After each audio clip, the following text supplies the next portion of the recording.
Get your reactions ready. The live portion of the show will begin in just a moment. Today is Tuesday, August 29th, and it's Game 2 between the Yankees and the Tigers. Mike King got the start, and Gleyber Torres was swinging the bat. My recap, your reactions coming up next. This is NYY Recaps. Welcome to Yankee Stadium. Just when they thought I was out, they pull me back in. All right. Welcome back, everybody. Welcome back. Before we get started, we need to pour one out for absent friends. Josh Donaldson, released by the Yankees this evening.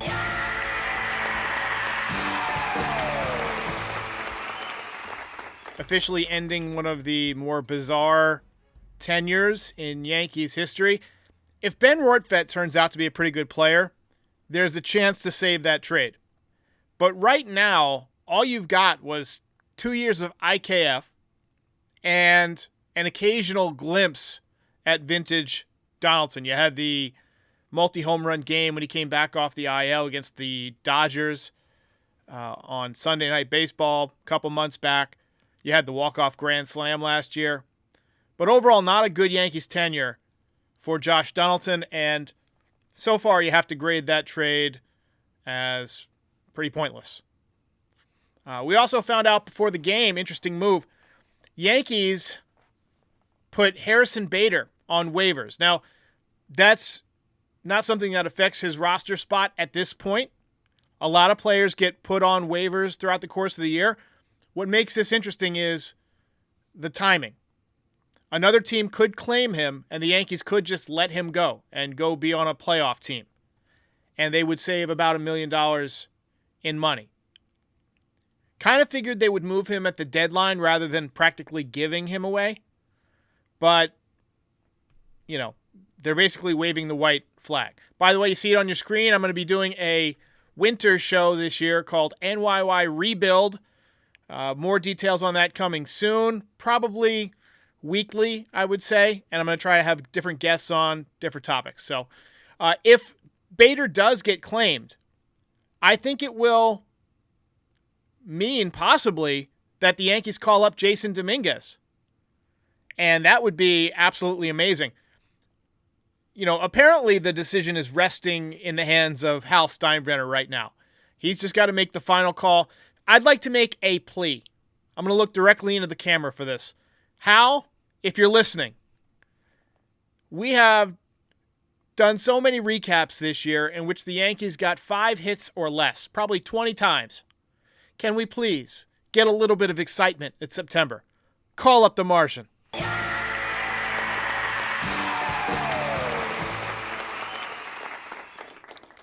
So, that would be nice. Maybe we'll see the Martian on Friday night. Sounds like we're going to see Austin Wells pretty soon, too. Close encounters imminent. Another good night for Gleyber Torres tonight. He is very quietly having a very good season offensively and a very, very good second half. And in the first inning, he went long gone. That ball is high. It is far. It is gone. And I mean long. 454 feet. Longest home run of his career. He has just been hitting bombs in this series. 2 hits tonight. He's up to 271 on the season, which on this team and in this organization is like hitting 350 somewhere else. Hopefully another guy who's benefited under Sean Casey. You know, he got off to a good start this year, but you know, he's really turned it around in the second half, hitting over 320 in the month of August. Michael King had an outstanding performance tonight. 4 pretty good innings. 3 hits, no runs, no walks, 5 strikeouts. Pretty good. You know, he came up as a starter. I think he transitioned to the bullpen because he wasn't very effective as a starter.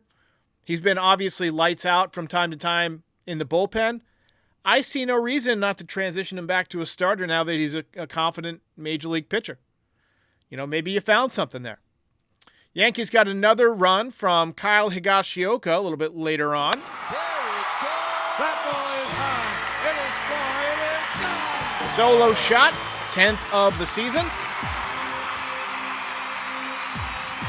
I'm not sure what the future holds from a man, Higgy, but with Austin Wells coming up, Augustine Ramirez right behind him, Ben Rortvedt knocking at the door. We're still trying to find out if he's more than a quadruple A hitter. But I'm not sure if they're going to bring Higashioka back. But no matter what, he's done a hell of a job as a backup catcher for the Yankees. Let's give a round of applause to Mr. Higgy. 10 home runs from your backup catcher is not bad. Yanks got another run on a pass ball in the 6th. Johnny Brito was tremendous tonight in relief. He went 3 1/3 innings, 2 hits, no runs, 2 walks, 3 strikeouts. Jeff Nelson murdered a giant spider in the booth in the 8th inning. And then in the top of the 9th, Anthony Volpe. There it goes. That ball is high. It is far. It is gone. Anthony Volpe. A spectacular OG. 19th home run of the season for the kid. He struck out 3 times tonight, and I was watching his at bat, and I said out loud to my dog, who was sitting next to me at the time, I said, Volpe has not had a good night, Cece. And literally a second later, he hit the ball out of the ballpark. So you're welcome, Anthony. I jinxed it. I reverse jinxed it, whatever it is. He's 1 home run away from a 2020 season. And if he gets there, which he will, as long as he doesn't get injured, he would be only the 15th rookie ever to do that. Clay Holmes came in for the bottom of the 9th and once again proved my point that he is not the right guy for the 9th inning. 2 runs allowed, almost allowed things to snowball, but got out of it with a nasty slider. 2 runs allowed, not what you want out of the closer. Yankees hang on to win a series for the first time since the Eisenhower administration. Ball game over. Yankees win. Yankees win.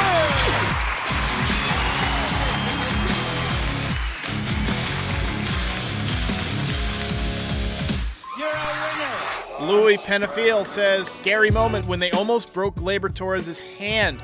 Yeah, he did get hit by a pitch. Looked like he's okay. He smoked a line drive after that. So, obviously not feeling it too bad. And say what you want about Gleyber Torres, but, he's in there almost every day. He never gets hurt. Every once in a while he might tweak something, but he'll miss a day or two and be right back in there. He's consistent. And Don Mattingly used to say that's what you want out of a player, consistency. So a lot of belt candidates tonight. Michael King was great. Anthony Volpe and Kyle Higashioka both hit home runs. Johnny Brito with some outstanding relief. But the one guy who is seeing the ball better than anybody is Mr. Gleyber Torres. Let's go. Belt winner. Oh, is this a 4-game series? Okay, so they have clinched that they didn't lose the series. So, yeah, that's my bad. I forgot they play Thursday afternoon. I was thinking Thursday was an off day. So yeah, they got not gonna be a series win just yet. So let's see. Let's pull up the box score from the game here, if my internet will cooperate, which it is not. All right, here we go.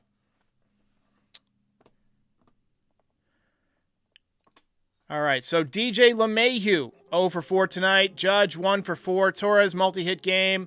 Stanton, 1 for 4. Volpe, 1 for 4 with the home run. Bader, 0 for 4. Is this his last game with the Yankees, hitting .239?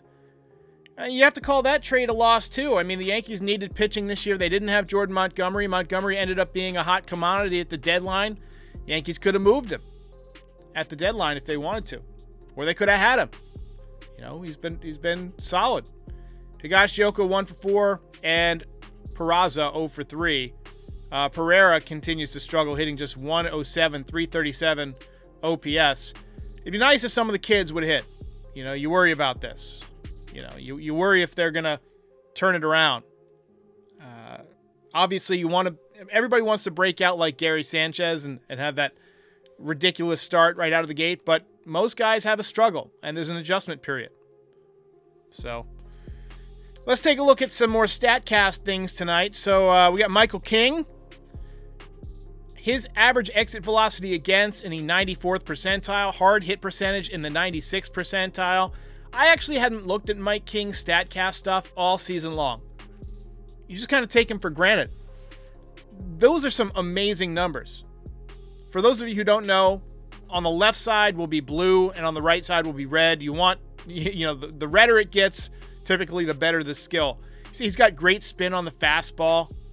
He's got above average velocity, whiff percentage in the 85th percentile. So my man's pretty fantastic. If you could turn him into a starting pitcher, he'd be solid. Look at Garrett Cole's StatCast numbers. Not even this good. I mean, they're solid. 90th percentile in fastball velocity, 88th percentile in spin. The curve spin is outrageous, 87th percentile. But, he's above average in walks and strikeouts, So he'll occasionally serve up the long ball, but going back to King, if you could transform King into a starter with those kind of StatCast numbers, you're looking at ace material. Let's take a look at Keenan Middleton. I think this was actually a good pickup by the Yankees. It was low-key, but they wanted to get a look at what kind of stuff they can get out of him. Again, 97th percentile on average exit velocity. He induces soft contact. Hard hit percentage in the 92nd percentile. Whiff percentage, 96th percentile. Extension is above average. So this is a guy with elite StatCast stuff. And he's obviously pitched pretty well since coming over to the Yankees. If we take a look at the standard stats, 0.75 ERA since coming to the Yankees, 12 innings, 16 strikeouts, has not allowed a home run. So this looking like a good pickup, and that's something that Brian Cashman does do pretty well, is he picks up relief pitchers. And then last StatCast that we're going to look at tonight is Kyle Higashioka. And you see the framing in the 70th percentile. That's something that the Yankees view as extremely important, even more so than arm. Pop time, not as great, 33rd percentile. And max exit velocity is in the 48th percentile. So he doesn't hit the ball especially hard, but he's a guy who benefits from launch angle with 10 home runs. And how many at-bats does he have now? He's got 214 at-bats, so you spread that out over 500 at-bats, it's a 20 home run season.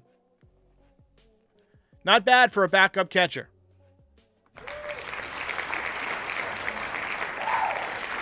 Doug Rouse says, for a contender, Bader is a good late inning replacement for defense. I agree. I think that's where he's going to end up. Somebody said San Diego. I don't know if they're going to pick him up just because, I don't think they're in any kind of position to make the playoffs. I think it goes teams that are ranked lower first, get first dibs. It'll be interesting. Who needs a center fielder? I'm sure everybody could use a good defensive replacement, especially in the playoffs. And we saw what he did offensively last year in the playoffs. He's clutch. Dr. Hitskin says, Middleton, closer stuff? 100% agree. I think he's a guy I've got my eye on as closer next year. Him or Ian Hamilton.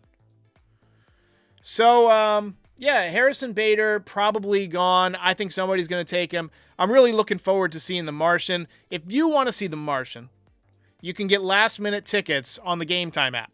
NYY Recaps is sponsored by Game Time. Lowest price on last-minute tickets guaranteed. It's the fastest-growing ticket app for last-minute tickets. You can see from the pictures on your screen that you get a view of the field from your seats. So it's fantastic. Use the code NYY Recaps for $20 off your first purchase. Lowest price on last-minute tickets, guaranteed. Louis says, 2024's starting rotation, Cole, Rodon, King, Cortez, and question marks. You think the Yanks are going to sign a starting pitcher? I think they're going to go heavy after Yamamoto. Yamamoto is one of the best pitchers ever to come out of Japan. And I think he would slot in there behind Garrett Cole. And also, Clark Schmidt has a chance to be in the rotation. Look, I like Nestor Cortez, but I don't know if you can rely on him. The guy's had shoulder problems all year long. It might be time for him to move back to the bullpen. The Yankees don't have a lot of lefties in the pen. You've got Wandy Peralta, but I believe he's a free agent as well. You know, maybe Nestor Cortez is the guy who fills the vacuum in the bullpen for that lefty who can come in and pitch an inning at a time, maybe pitch 2 innings, pitch a few times a week. You get him on one of those plans where you kind of save his arm. He doesn't have to throw 200 innings. Look, he is a small guy, and small guys have more pressure on their shoulders when they pitch. You got to create more leverage, right? So I think that he would be suited to move to the pen, and then you sign Yamamoto, you transition King into the back end of the rotation, and you let Clark Schmidt fill it out. And you got Cole, Rodon, Yamamoto, King, and Schmidt.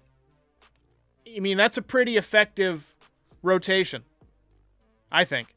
And then coming up in the minor leagues, you got some guys that are right on the brink. Drew Thorpe looks like he's the real deal. He's at Double-A. In fact, we can take a look at some minor league stats, too. I'll pull some numbers up. Drew Thorpe, MILB. Let's see here. So he's currently with the Somerset Patriots, but if you look at his numbers, they're Phil Hughes-like, if you remember Phil Hughes when he came up through the minors. 13-2, 13 wins, 2 losses, 2.56 ERA, 130 innings, 168 strikeouts. Izzy says, did Luis Heel die or something? So Luis Heel's another guy that we can look at as a rotation option. He's coming back off of Tommy John surgery. I think he's probably going to start the season in AAA, unfortunately, but he's also a guy who can pitch in relief. Got a 100-plus mile-an-hour fastball. But these numbers from Drew Thorpe are just sick. They're just sick. 0.98 whip. Filthy. So, I mean, keep your eye on him. We look through the Somerset Patriots. Spencer Jones just got called up to the Patriots a couple of days ago. Overall, our number one prospect hitting .267, 13 home runs, 56 RBIs, 35 steals, seen as a left-handed Aaron Judge. We'll see. Strikes out an awful lot, and strikeouts don't go down when you get to the major leagues. So we got to get that corrected. I would put him on the same kind of swing program as Aaron Judge. Get him to the same hitting coach. I mean, he's already got an outside hitting coach. Let's take a look at who else we got on this staff here. Yoendrys Gomez. 2.87 ERA in 16 games started. He must be opening because he's only got 53 1/3 innings pitched in 16 starts, and he hasn't pitched in relief.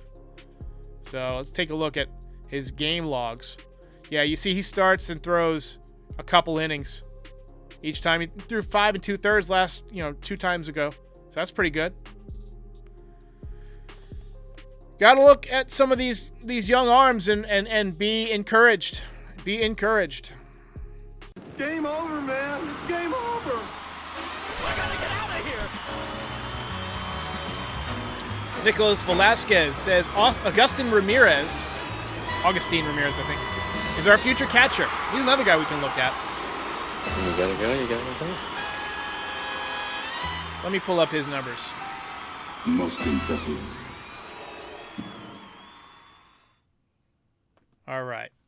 Augustine Ramirez, 21-year-old catcher in Double-A, hitting .286, 18 home runs, 67 RBIs, 11 stolen bases, 870 OPS. I always think about that quote from Moneyball. When you see a minor leaguer who's a top prospect who doesn't hit well, you think, if he's such a good hitter, why doesn't he hit good? Well, this guy hits good. And he doesn't strike out nearly as much as some of our other guys. 71 strikeouts. 58 walks, so good command of the strike zone as well. It's what you want. It's what you want. All right, ladies and gentlemen, good night for the Yankees. They did not win a series. False alarm there. I forgot they were playing a 4-game set. That's my bad. Losing focus here this time of year. And I will see you after tomorrow night's game. Ball game over.